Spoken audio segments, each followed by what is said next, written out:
जो बांग्लादेश में हो रहा है वैसा भारत में भी हो सकता है। यह मैं नहीं कह रहा हूं, यह कहा है कांग्रेस नेता सलमान खुर्शीद ने। वही सलमान खुर्शीद जो विदेश मंत्री रह चुके हैं, पार्टी प्रवक्ता रह चुके हैं, पार्टी के थिंक टैंक में गिने जाते हैं। मैं कहता हूं हो क्या सकता है, हो चुका है। जनता सड़कों पर आई थी, बवाल हुआ था, सत्ता का विरोध था, पर तब जनता के निशाने पर आप ही थे। याद कर लीजिए इमरजेंसी काल। नमस्कार, वक्त है प्रश्नकाल का। आपके साथ मैं हूं स्वप्निल। सलमान खुर्शीद हासिल क्या करना चाहते हैं?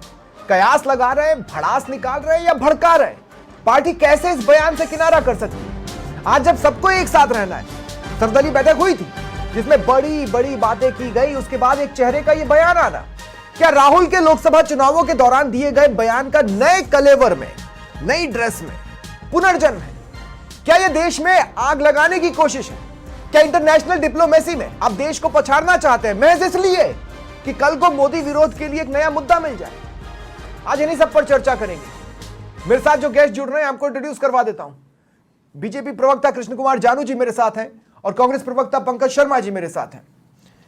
पंकज जी, सलमान खुर्शीद कयास लगा रहे हैं, कामना कर रहे हैं, या कांग्रेस पार्टी जो सपना देखती है उसे दोहरा रहे हैं?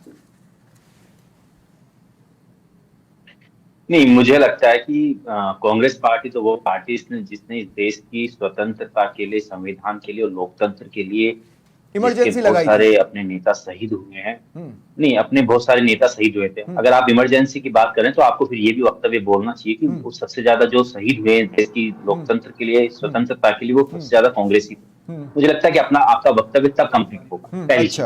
दूसरी चीज, जो सलमान खुर्शीद ने कहा, उससे ऑलरेडी पार्टी देश को आजाद कराने के लिए जितने लोगों ने भी शहादत दी, उसको इमरजेंसी के साथ ही आप लोगों ने बट्टा लगाया। इस बात को आपको भी स्वीकार करने का वक्त आ चुका है पंकज भाई। स्वप्निल जी, स्वप्निल जी, अगर मुझे बोलने का मौका नहीं देंगे तो मैं बिल्कुल बात नहीं रख पाऊंगा। आपको बोलिए मुझे ये बताइए कि पार्टी क्या सपना, पार्टी वही सपना देख रही है जो सलमान खुर्शीद बता रहे हैं कि लोग सड़कों पर आए, मोदी के घर में घुस जाएं, मोदी के कपड़े लेकर बाहर आ जाएं, जगह जगह आग लगा दे, डंडे चलाएं? मुझे लगता है आप ऐसा सपना देख रहे हैं। मुझे लगता है मैं क्यों देखूंगा, आपके लोगों के बयान है। कांग्रेस पार्टी तो वो पार्टी है जिसने देश के लोकतंत्र के लिए, जिसने देश की स्वतंत्रता के लिए अपने बहुत सारे नेताओं को शहीद किया है। हमारे दो प्रधानमंत्री देश की अक्षुब्धता के लिए, संविधान के लिए, लोकतंत्र के लिए शहीद हुए हैं। अच्छा। आप ऐसी कैसी भाषा का प्रयोग कर सकते हैं कि हम लोग ऐसा सपना देखते होंगे?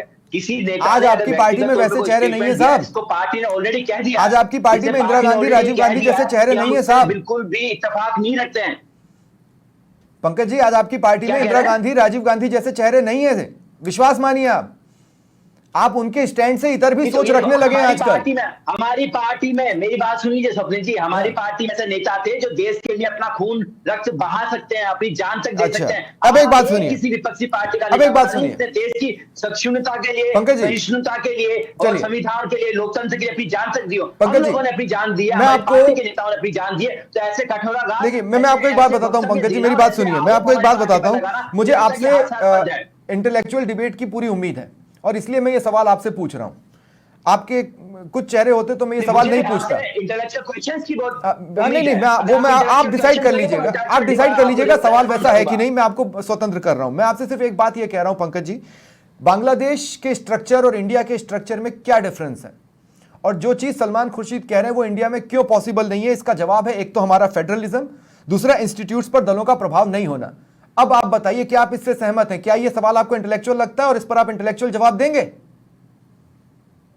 नहीं, डेफिनेटली मैं दूंगा, लेकिन आपको मुझे सुनना पड़ेगा। सुनाइए स्वप्निल जी। हाँ। आपको भारत देश के सब पड़ोसियों को देखना पड़ेगा। अफगानिस्तान, पाकिस्तान, बांग्लादेश, श्रीलंका, हाँ। इन सब का जो आजादी का जो हुआ है वो किस तरह पे हुआ, किस आधार पे हुआ? इन सब में आजादी और इन सबका जो आजाद हुआ है, ये सब लोग धार्मिक आधार पे।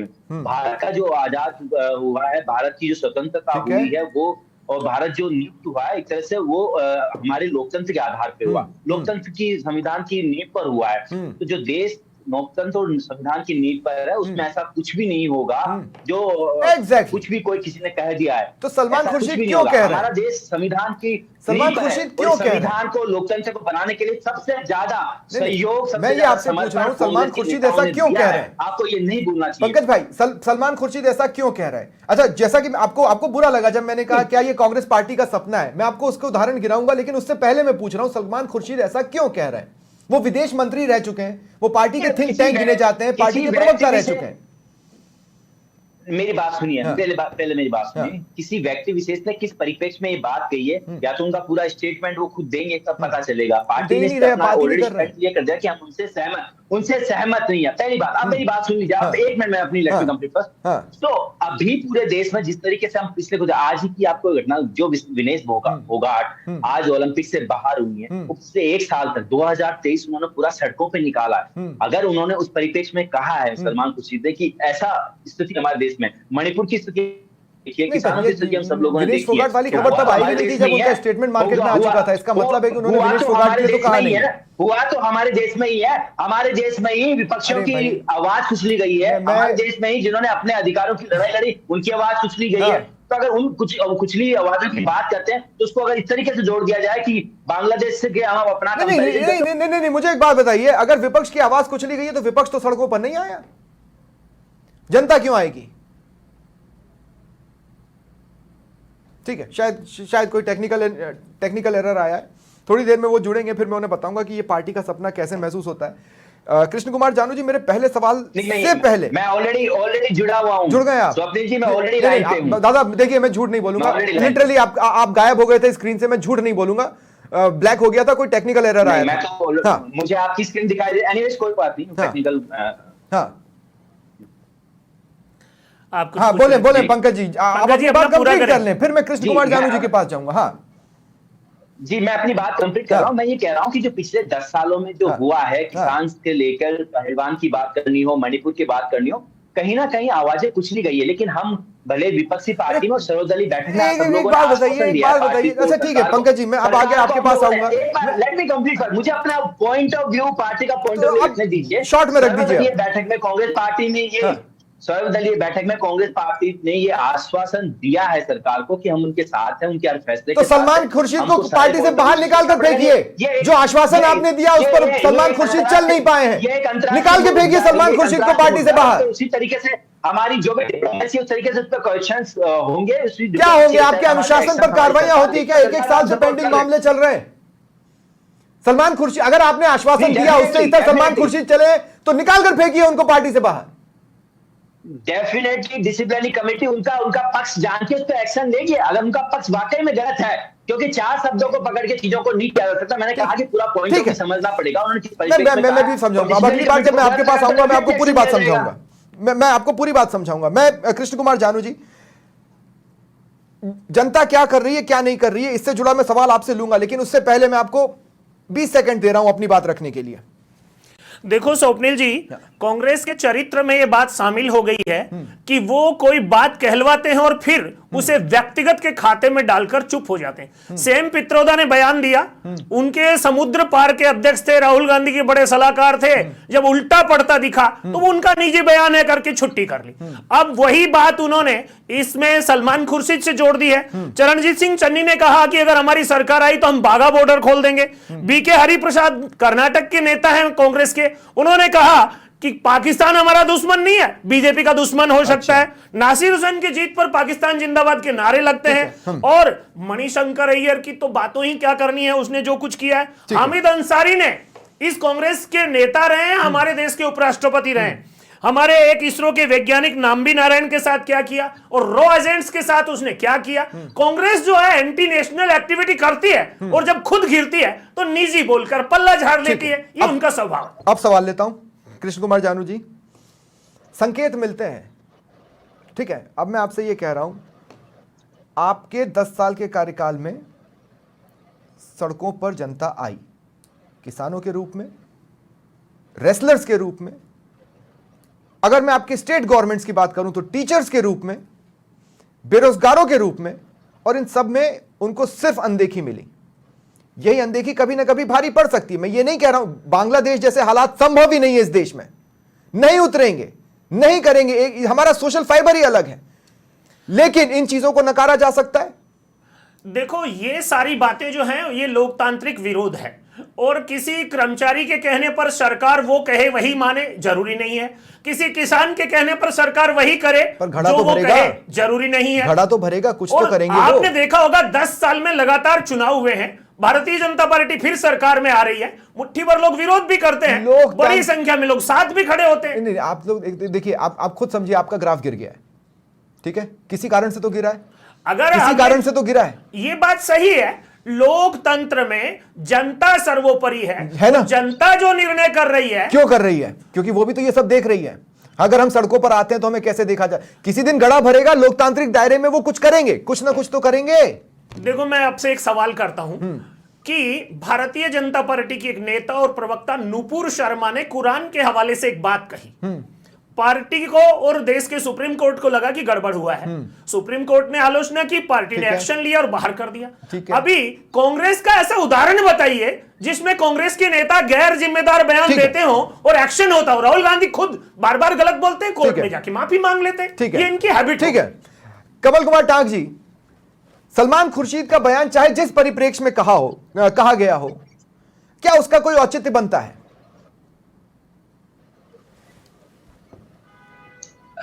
देखिए, ऐसी बात है कि जो भी विपक्ष में होता है वो ये हमेशा चाहता है कि हम पक्ष में आ जाए, मतलब हम सत्ता में आ जाए। अब सत्ता कैसे भी मिले, और ये राजनीति सब चलता है, तो ये जो सब चलता है और जो ये सब राजनीति में हो रहा है और किसी भी तरीके से सत्ता हासिल करनी है, ये जो विपक्ष का रवैया रहता है, चाहे वो ये सरकार हो या वो सरकार हो, चाहे ये विपक्ष हो या वो विपक्ष हो, ये रवैया कहीं ना कहीं देश के लिए बहुत खतरनाक है। हाँ, नहीं, क्योंकि ये तो एक धमकी नजर आती है, अगर हम नहीं आएंगे तो देश में आग लग जाएगी, दंगे हो जाएंगे।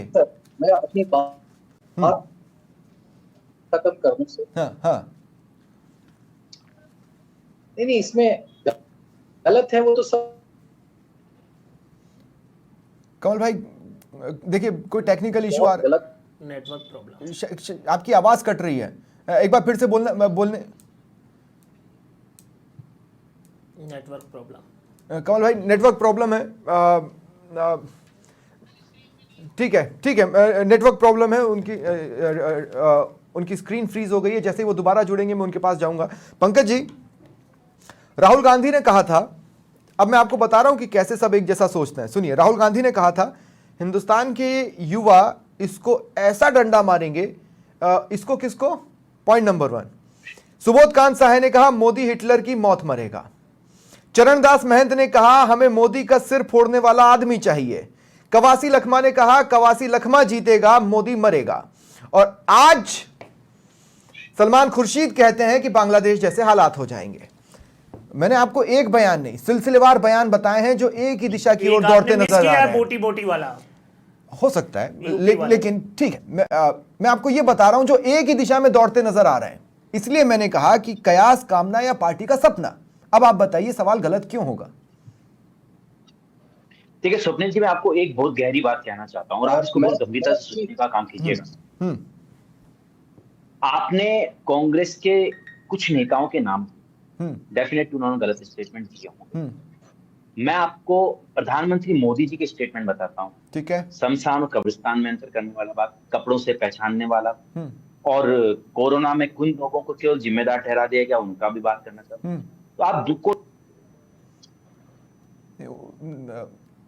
अगर कि आप हैं मेरे साथ पंकज जी, आप हैं मेरे साथ पंकज जी, आप सुन पा रहे हैं मुझे? हाँ बोलें। अब आप ये देखेंगे कि कांग्रेस के राहुल गांधी ने लगातार भारत जोड़ो यात्रा निकाली। कांग्रेस के राहुल गांधी ने कभी ऐसे स्टेटमेंट नहीं दिए हैं। दे दिए ना, हिंदुस्तान के युवा इसको डंडा मारेंगे। प्रधानमंत्री ने संवैधानिक पद पे रहते हुए बहुत गलत स्टेटमेंट दिए हैं। दूसरी सबसे बड़ी बात, इन्हीं की नुपुर शर्मा ने क्या स्टेटमेंट दिया, जिससे जेड सिक्योरिटी, वो तो बाहर है पार्टी से, वो तो पार्टी से बाहर है, वो तो पार्टी से बाहर है। सुबोध खान साहे कहाँ बाहर है? चरणदास महंत कहाँ बाहर है? कवासी लखमा कहाँ बाहर है? सब कहने की बातें हैं, पार्टी से बाहर है। ऐसे तो अब मणिशंकर है भी पार्टी से बाहर है। हमने ठीक किया है, पार्टी से कवासी बाहर। लखमा तो बाहर नहीं है, क्या पार्टी से बाहर, उनको तो आप पावर एक पावर ही चीज सेंटर के लिए बनाकर बिठाया दोहरे गया है। मापदंड नहीं रह सकते आप। एक नहीं स्वप्निल जी, आपको ये तय करना पड़ेगा, आप एक ही चीज के लिए दोहरे मापदंड नहीं रह सकते हैं। क्या? कांग्रेस का गलत तो गलत है, बीजेपी का गलत नहीं है। कौन कह रहा है ऐसा कैसे भाई? हो सकता है भैया? प्रधानमंत्री ने खुद ने, मुझे बताइए, प्रधानमंत्री बीजेपी खुद ने एक इस ऐसा देश में स्टेटमेंट गलत दिया हो किया है। 80 और 20% जिसका सार ये बात निकले कि है। पाकिस्तान जैसे प्रशांत हालात किसान यहाँ की पर हो बात जाएंगे, है। बांग्लादेश जैसे हालात यहाँ पर हो जाएंगे, जिस तरह से पाकिस्तान में आर्मी आ जाती है, लोग सड़कों पर आ जाते हैं, ऐसा कोई स्टेटमेंट जो बीजेपी ने दिया हो जो इंटरनेशनली डिफेम करे। कांग्रेस जब भी राज में थी कोई अरे ऐसा भैया, स्टेटमेंट आया हो? सुनिए मेरी बात स्वप्निल जी, हिंदुस्तान में तो ऐसे हालात कभी नहीं होंगे, क्योंकि कांग्रेस ने वो जो लोकतंत्र और संविधान बनाया है ना, जिसमें अपनी आहुति दी है, वो इतना स्ट्रांग बनाया कि उसकी वजह से नहीं, कभी पर नहीं डर होंगे। ये है कि लेकिन कांग्रेस ही उसी को बिगाड़ ना दे। नीति और नियत जो है ना, बीजेपी की नियत और नीति जो है ना, हाँ, 80 से 20%, 80-20% ठीक की है। बात करने की, शमशान कब्रिस्तान की बात करने की, ठीक है। वो जरूर दिखाता है आप कि कंपेयर देश में क्या हो कीजिएगा। सकता है। अभी अलवर में आपको आप कंपेयर सुनिए, कीजिएगा स्वप्निल जी, पंकज भाई, आप अलवर में प्लीज आपने आप कंपेयर कीजिएगा, मैं आपसे रिक्वेस्ट कर रहा हूं, आप कंपेयर कीजिएगा इन बयानों को।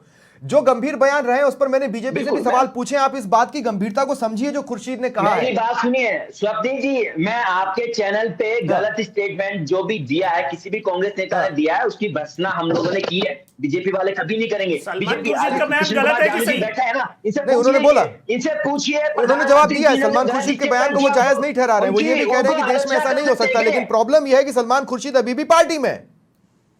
प्रॉब्लम यह है।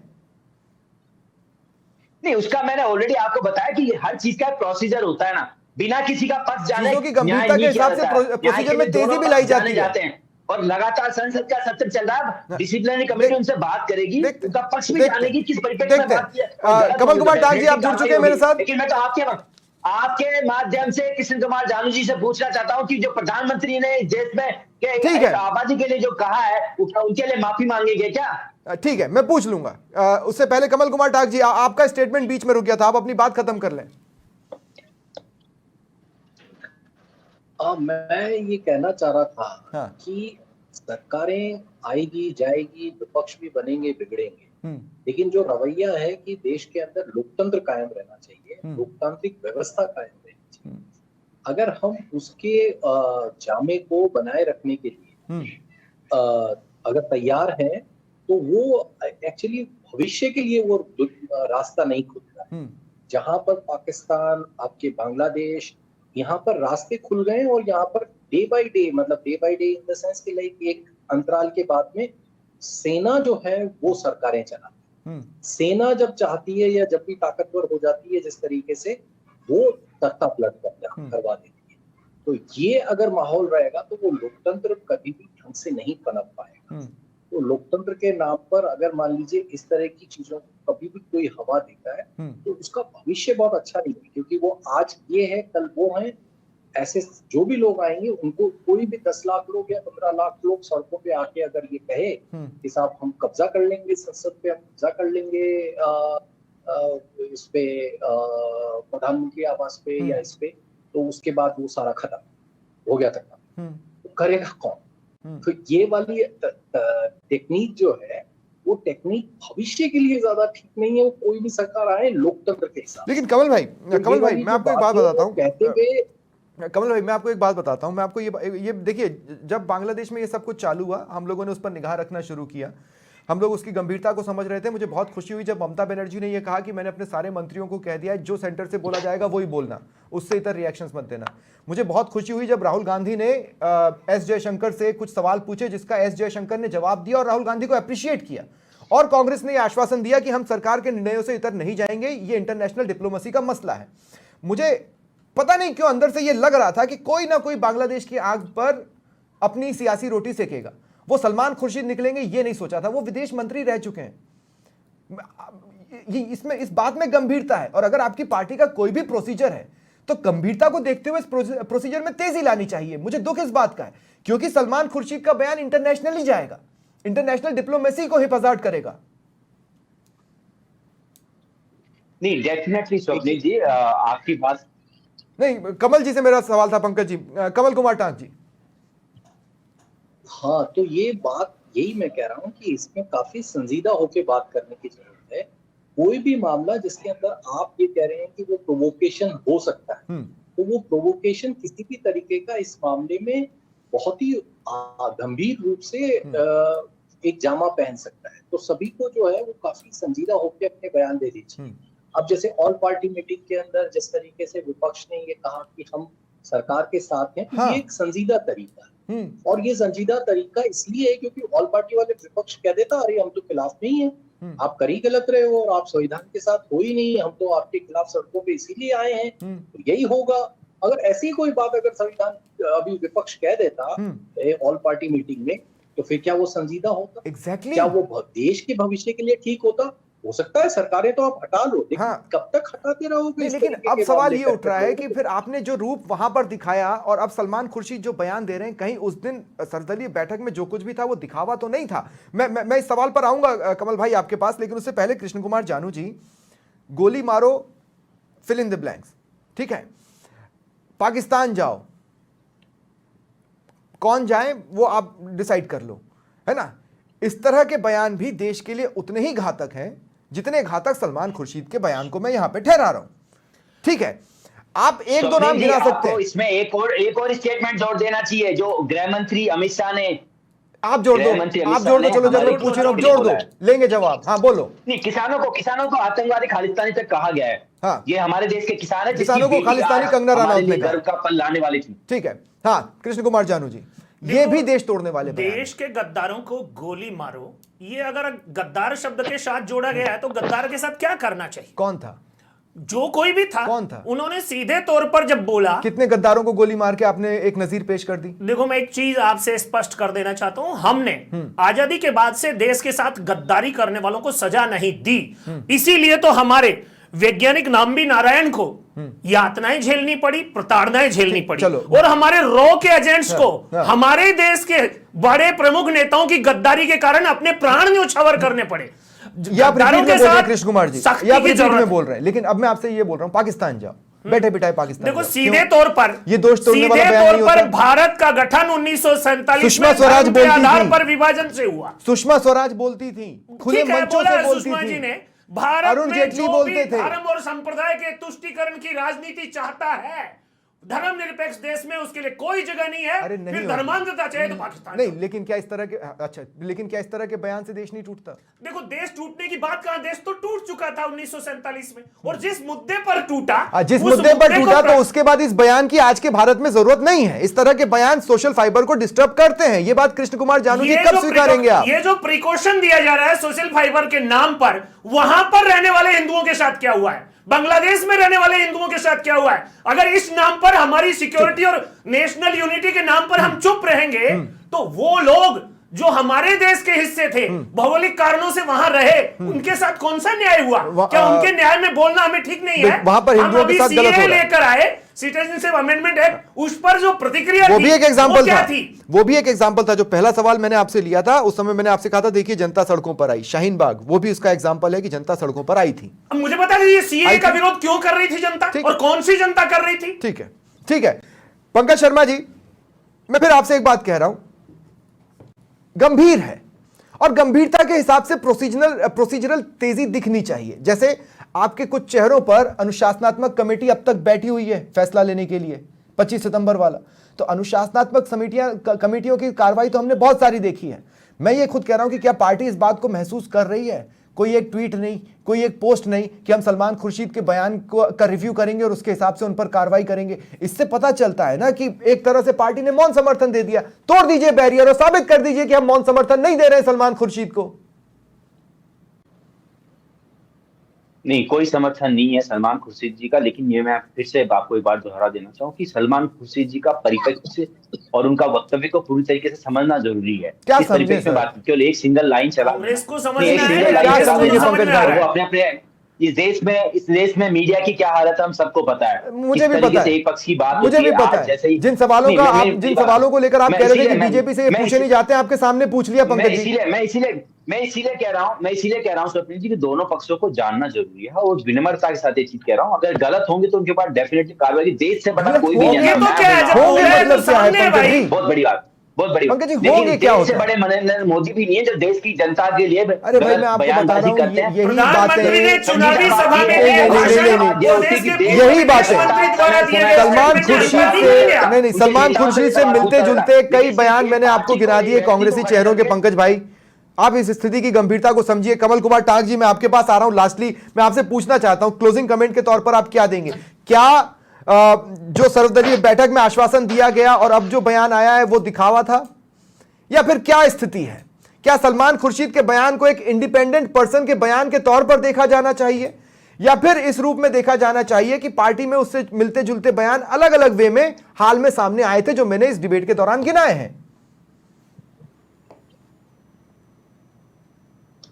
देखिए, ये बात तो तय है कि ये सब चीजें जो हो रही है वो इतनी साफ साफ नहीं होती है।